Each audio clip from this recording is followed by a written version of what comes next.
Olá, eu sou o Giovanni de Souza. Hoje são 12 de abril de 2021, são 22 horas e 15 minutos. Lição 6 da classe de jovens. A imaturidade espiritual dos coríntios. Começando com a nossa hora da revisão. Resposta número 1. Uma das consequências era o fato de se tornarem um empecilho para o cumprimento da grande comissão. Resposta número 2. Não. O cristão infantil não pode se alimentar de alimento sólido. Resposta número 3. Alimentar o sentimento de inveja, promover contendas e dissensões e a falta de unidade. Resposta número 4. A palavra inveja é formada pelos vocábulos latinos in, dentro de, mais videre, olhar, que indicam um olhar maléfico que penetra no outro de forma destrutiva. Resposta número 5. Inveja na igreja em Corinto promoveu contendas, partidarismos e falta de unidade. Texto do dia. E eu, irmãos, não vos pude falar como a espirituais, mas como a carnais, como a meninos em Cristo. 1 Coríntios capítulo 3, versículo 1. Síntese. A imaturidade espiritual traz muitos prejuízos para a igreja, como as dissensões. E você, jovem, você é um jovem maduro, espiritualmente falando? Você pode pensar, mas eu sou jovem. Bom, você sendo jovem, você pode ter até mais maturidade do que pessoas que estão há mais tempo. Até pessoas que estão no ministério, por exemplo. E isso não é uma questão, não é por isso também que você vai achar que você, por ter maturidade, até mais conhecimento, é maior ou melhor do que o outro. Todos nós somos iguais. Mas é uma verdade que vemos nas igrejas que muitas das vezes os jovens, que muitas das vezes são tidos como irresponsáveis, na verdade têm mais maturidade do que muito obreiro, né? Isso é uma verdade. Então você jovem, você pode e deve, né, ter maturidade. Introdução. A igreja foi edificada para dar continuidade à missão de Cristo, de pregar o Evangelho a toda criatura. No entanto, algumas pessoas da igreja em Corinto estavam na contramão desse propósito divino, pois ainda eram imaturos, vivendo de acordo com as obras da carne. Paulo afirma que a imaturidade de alguns era um empecilho para o cumprimento da grande comissão. Veja que a questão, quando vem a questão da imaturidade, ou seja, a pessoa não tem maturidade para lidar com situações, ficam, nesse caso de Corinto, ficam presos às coisas completamente desnecessárias, não crescer espiritualmente. Lembra que a Bíblia diz lá em 2 Pedro 3,18? Antes crescei na graça e no conhecimento do nosso Senhor e Salvador Jesus Cristo. Quando nós crescemos na graça e no conhecimento, nós assim temos maturidade para lidar com as coisas espirituais e também com as coisas da vida, né, do nosso cotidiano. Então, há uma necessidade, por conta dessa imaturidade, eles acabavam sendo um empecilho, né? Eles acabavam atrapalhando a pregação do Evangelho. Os coríntios eram imaturos na vida cristã. Os cristãos em Corinto ainda eram carnais. Os crentes de Corinto tinham pouco tempo de conversão. Eles saíram do paganismo e do judaísmo, mas o paganismo e o judaísmo ainda não haviam saído deles. Estavam há pouco tempo na difícil caminhada cristã e muitos dos desejos carnais ainda dominavam suas vidas.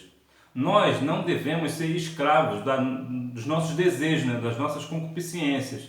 Nós não devemos estar presos aos nossos desejos carnais. E era exatamente isso que estava acontecendo na igreja de Corinto. Também é bom ressaltar uma outra parte. Nós sabemos que Cristo é quem transforma. O Espírito Santo convence o homem do pecado, da justiça e do juízo. Nós sabemos que é Deus quem faz as transformações, é Deus quem usa. Entretanto, há uma questão plausível aqui. O que é? Eles eram crentes, tinham pouco tempo de conversão. Eles eram novos convertidos. E as pessoas, quando estão novo convertido, há geralmente duas questões extremas. Ou eles são muito afoitos, querem fazer tudo de uma vez, estão muito dispostos na obra e acabam querendo fazer coisas que não se deve fazer por serem justamente imaturos, não estão preparados para fazer, isso é verdade. Mas também tem aquela questão de, por ser imaturo, acabam muita visão carnal, ao invés de ter uma visão espiritual de uma determinada situação, terá uma visão carnal. Por quê? Porque ainda é novo convertido, ainda acabou de sair daquela vida que vivia, né, daquelas situações, dependendo da situação que ele vive, de repente de idolatria. Aqui no caso era uma questão do paganismo e do judaísmo, então ela estava muito enraizado ainda. Então tem situações, aqui há uma questão que nós precisamos ter um pouco de cuidado para tratar desse ponto, porque na bem da verdade, por exemplo, você quando era novo convertido, você não pensava em certas coisas, você não queria agir de uma forma errada. Hoje você percebe que você queria fazer errado. Na época você de repente até como vamos dizer, por imaturidade, às vezes até por sinceridade, melhor dizendo, até você era sincero, queria fazer, achava que estava certo, mas hoje você vê que o que você queria fazer não era correto, estava equivocado. Por quê? Porque você acabou de chegar. Então veja que algumas questões que nós vemos, como aqui nesse caso específico, eram novos convertidos. Então novos convertidos têm mesmo essa dificuldade de lidar com situações de agora, né? Ele chegou agora na questão do cristianismo e está meio perdido. É mais ou menos quando você chega no primeiro dia de aula, por exemplo, de uma série nova que você acabou de passar de série, aí você chega na classe, como você chega? Você fica meio perdido, você não sabe o que fazer, você não sabe quem é quem, você não sabe quem pode ser seu amigo e quem pode não ser, você fica meio perdido. Então essa é mais ou menos a dinâmica do novo convertido. Quando ele chega na igreja, ele não tem muita noção das coisas, ele está meio perdido ainda. Ele tem muita sinceridade de fazer o que precisa ser feito, mas não tem aquela maturidade de compreender que ainda não é hora para ele fazer. Ele haverá um tempo determinado para ele fazer. Precisa passar por um crivo, precisa passar por um discipulado. Então veja que nós precisamos ter esse comprometimento. Por exemplo, hoje eu estava na aula do discipulado e estava como aluno. Olha como é a situação. Hoje eu fui como aluno, era como se hoje eu fosse um novo convertido.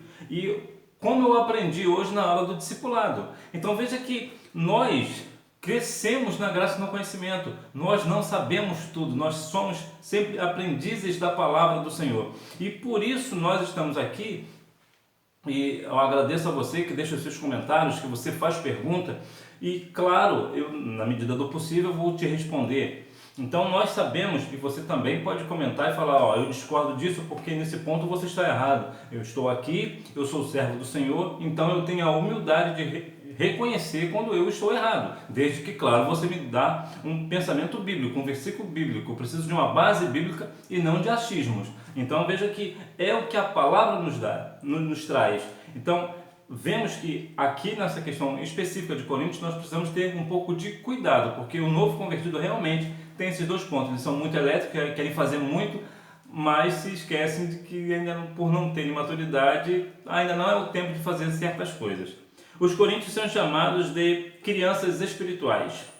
Pedro destaca o apetite saudável pelo leite racional, ou seja, o alimentar-se da palavra de Deus, enquanto Jesus destaca a simplicidade e a humildade de uma criança. Mais diferente de Pedro e de Jesus, Paulo compara os coríntios com uma criança no sentido negativo, na sua incapacidade de compreender a seriedade do Evangelho. Então vemos aqui 3 pontos diferentes de Pedro, Paulo e Cristo. Cada um deu um parecer sobre a questão da criança. Eu vou me apegar aqui na questão de Paulo, porque aqui é o nosso ponto principal. Então veja que muitas pessoas, às vezes até nos dias atuais, estão na igreja há muitos anos e ainda não cresceram, ainda continuam sendo crianças, no sentido espiritual, né, no sentido negativo, né, do Evangelho. Ainda não cresceram na graça e no conhecimento, ainda não conheceram a Cristo, ainda não têm uma comunhão com o Senhor. Por quê? Porque estão numa vida de criança, não conseguem comer um alimento sólido, não pode falar firme com a pessoa porque a pessoa já se sente ofendida. Então veja que é claro que aqui é diferente de falar firme com uma pessoa e ofender a pessoa, são coisas distintas. Nós não devemos ofender ninguém. Agora, há momentos da nossa vida em que nós precisamos dar uma palavra firme, não uma palavra ofensiva, né? Mas uma palavra de exortação, uma palavra de admoestação, uma palavra sincera, uma palavra firme para que a pessoa venha assim ser liberta do inferno. Então veja que às vezes as pessoas estão no pecado e querem se justificar de qualquer forma. Nós precisamos ser firme com essa pessoa para que essa pessoa não se perca. Então veja que aqui Paulo usa um sentido negativo da criança, negativo. Então vejam bem que as pessoas hoje, muitas das vezes, estão dentro da igreja e ainda continuam sendo criança num sentido espiritual negativo, porque tem um sentido espiritual de ser criança, mas no sentido positivo, como foi o caso de Pedro e que Jesus também comentou. É uma questão positiva. Aqui no caso é uma questão negativa que Paulo está trazendo, que é a questão da pessoa que ainda não cresceu como deveria crescer, né? O cristão infantil não pode se alimentar de alimento sólido. Os coríntios estavam em um processo lento de crescimento, mas se achavam adultos e prontos. No entanto, estavam equivocados. Paulo os chama de crianças na fé. Para uma criança não pode dar algo mais forte do que ela seja capaz de ingerir. Por isso, sempre há necessidade de cuidados especiais. O meu saudoso pastor dizia que o obreiro tem que comer um mocotó com farinha, no sentido espiritual da palavra. Ou seja, pode dar para o obreiro, pode dar uma palavra mais firme, mais dura, mais sólida, porque ele está pronto, porque ele não é uma criança, ele é um obreiro, ele é um homem feito. Isso também serve para as irmãs, né? Porque as irmãs que também têm a grande maturidade espiritual. Já para os jovens, dependendo do jovem, como eu já falei no início, tem jovem que tem maturidade. A propósito, você tem maturidade? E aqui eu vou trazer aqui um sentido mais direto para você, jovem.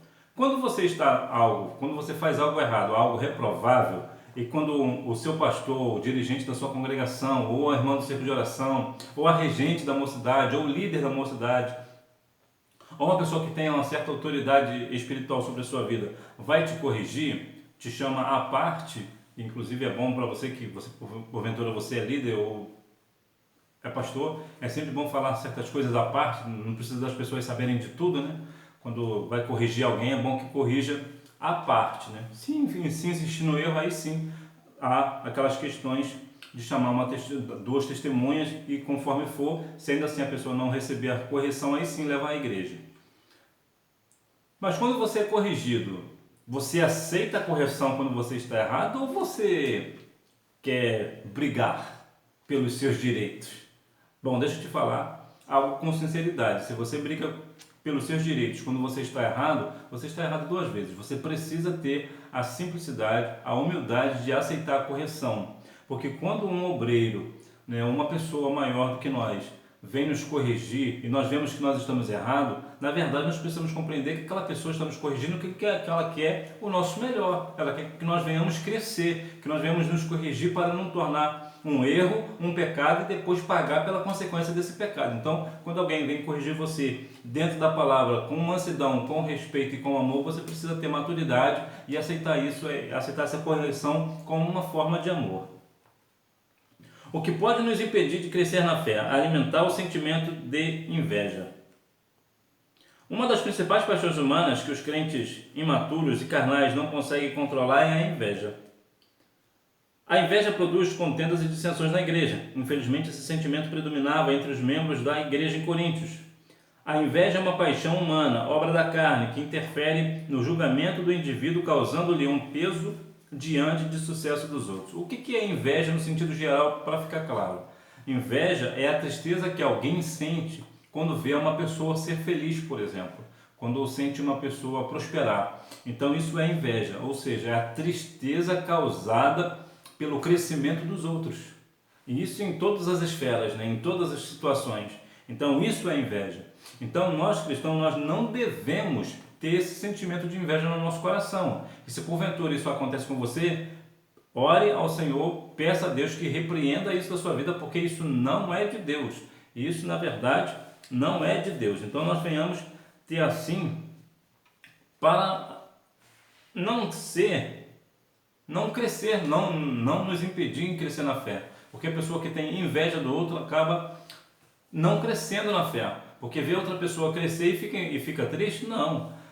A Bíblia diz que alegra com os que se alegram e chora com os que choram. Então, se a pessoa está alegre porque está crescendo, então fique alegre porque ela está crescendo também. Repreenda esse espírito de inveja da sua vida, porque isso não é de Deus e você não precisa de ter inveja de ninguém, porque todos nós somos iguais. Da mesma forma que Deus usa aquela pessoa, pode usar você. Da mesma forma que Deus abençoou aquela pessoa, pode abençoar você da mesma maneira.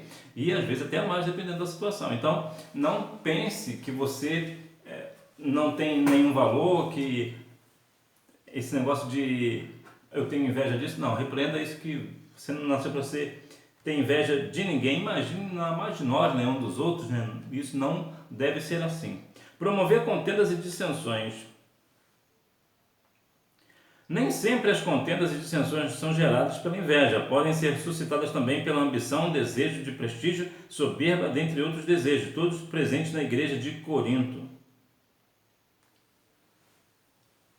Quantas contendas têm se levantado, inclusive pela inveja, né? Pela questão da inveja, também pela questão de ambição, um querer tomar o lugar do outro, ter prestígio. Isso não é de Deus. Nós somos chamados para fazer a diferença e sermos salvos na pessoa de Cristo.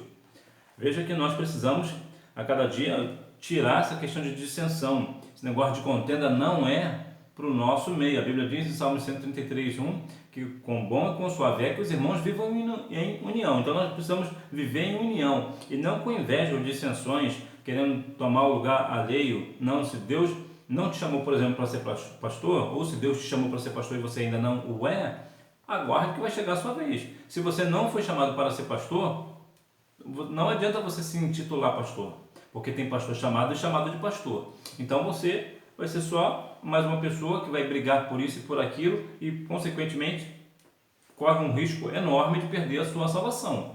Então, nós não estamos aqui para brigar com um e com outros, né? Nós estamos aqui para, na verdade, proclamar o Evangelho do Reino. A falta de unidade. O apóstolo comenta a respeito do fato de algumas pessoas dizerem eu sou de Paulo e outras afirmarem eu sou de Apolo. Paulo assevera que ele e Apolo eram apenas ministros a serviço do reino de Deus, por isso faziam um trabalho de cooperação. Veja que quando há alguns pastores que estão sempre trabalhando juntos, sempre tem aquela pessoa que tem mais afinidade com um do que com o outro. Isso é natural, tem exemplos bíblicos para isso. É natural que de repente você goste mais de um professor da escola dominical do que do outro. Mas isso não quer dizer que você não vai respeitar aquele outro. Não é isso. É porque há questões de gosto, né?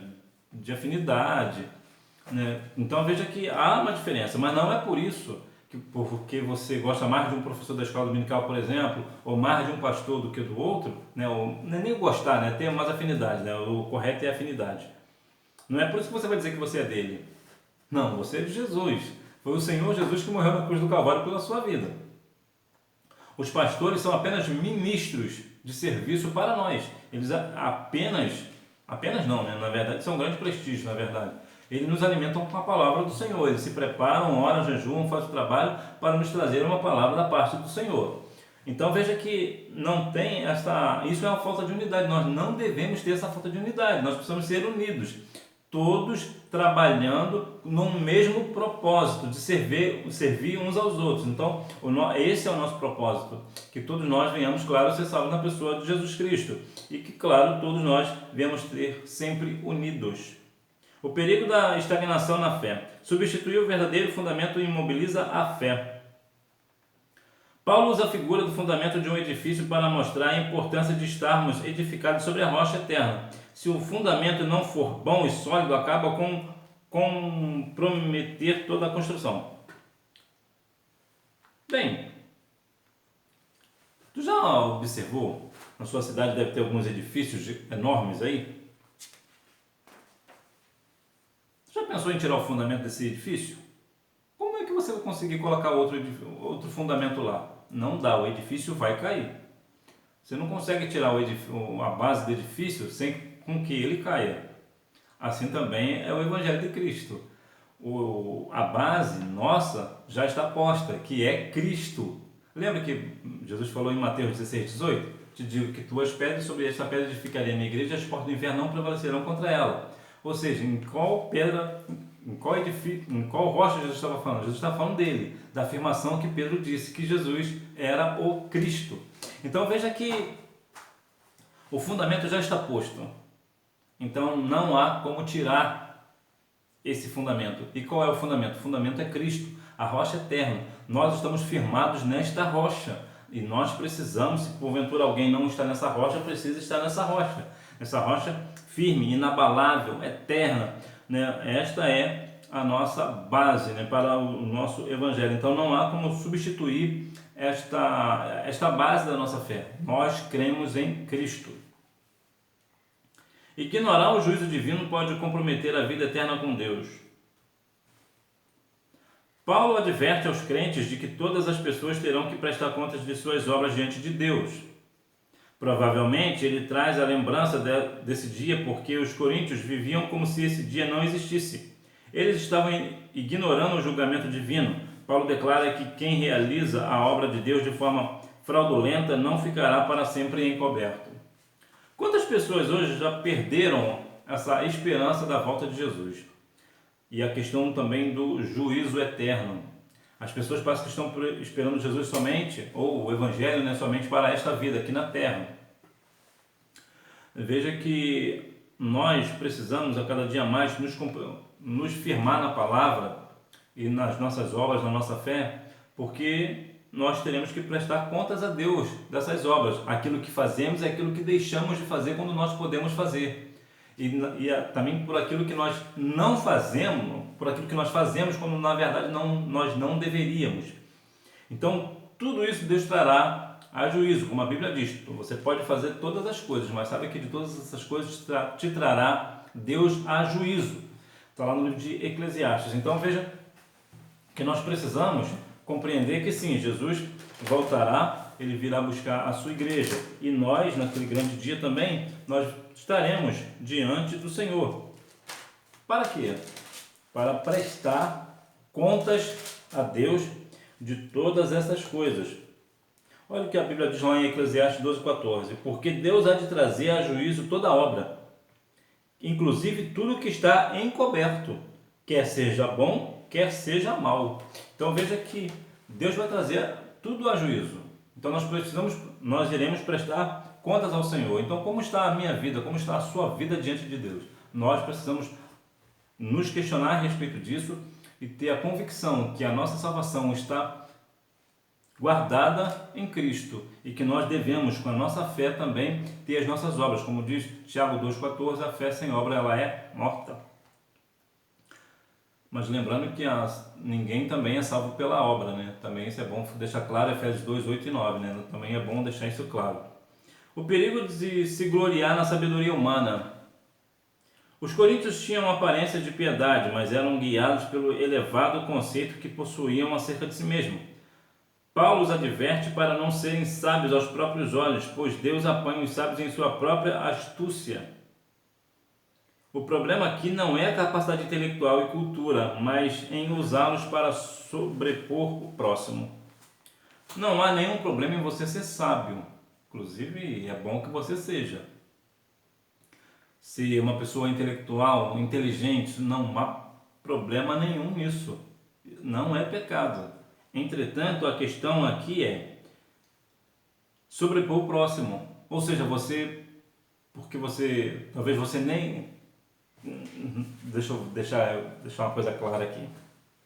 Há pessoas que se julgam sábios, e isso é perigoso, ou inteligentes, e usam isso para humilhar o próximo. É isso que nós não devemos. Nós podemos ser inteligentes, sábios, mas nós temos que ter humildade. Nós não podemos com isso diminuir aquela pessoa que não teve a oportunidade que nós tivemos de ser intelectual, ou cultural, ou inteligente, da forma que você quiser chamar. E mesmo que a pessoa tenha tido a oportunidade, ainda assim nós não devemos usar o nosso intelecto, né, a nossa inteligência, a nossa capacidade de cultura, de intelectual, para diminuir o próximo. Todos nós somos iguais diante do Senhor. A Bíblia diz em Jeremias, capítulo 9, versículos 23 e o 24, algo para nós, para que nós venhamos compreender a sabedoria do Senhor. Jeremias 9, 23 e 24. Assim diz o Senhor: não se glorie o sábio na sua sabedoria, nem se glorie o forte na sua força, nem se glorie o rico nas suas riquezas, Mas o que se gloriar, glorie-se nisto, em me conhecer e saber que eu sou o Senhor, que faço misericórdia, juízo e justiça na terra, porque dessas coisas me agrado, diz o Senhor. Então, do que o Senhor se agrada? De misericórdia. Então, nós não podemos e não devemos nos gloriar porque nós somos sábios, ou forte, ou rico. Nós devemos nos gloriar em Cristo, no Senhor. Conclusão. A imaturidade dos coríntios evidencia o perigo da fragilidade da fé infantil e a necessidade do crescimento espiritual. Eles ainda não eram carnais, pois alimentavam o sentimento de inveja e promoviam contendas e dissensões na igreja. Portanto, precisamos nos manter firmados em Jesus Cristo, buscar sabedoria divina e cultivar uma vida de comunhão para que continuarmos a crescer até o dia do Senhor. Então, que nós não venhamos ter estes problemas na igreja de Cristo, essa imaturidade de criar dissensões, eu sou de Paulo, eu sou de Pedro, eu sou dele, eu sou dela, eu sou disso, eu sou daquilo. Não, nós somos do Senhor. Foi Jesus quem morreu na cruz do Calvário por cada um de nós, que nós devemos não ter uma fragilidade, uma fé frágil, infantil, que nós venhamos nos alimentar com alimento sólido da palavra, com firmeza, e aceitar com amor e com humildade quando formos corrigidos por nossos erros, nossos pecados, que nós venhamos assim crescer na graça e no conhecimento do nosso Senhor e Salvador Jesus Cristo. A Ele seja a glória, a honra para todos sempre. Que Deus em Cristo continue abençoando a sua vida, que você tenha uma boa aula e não deixe de ir à Escola Bíblica Dominical, até porque quem faz a escola é o aluno. Tchau!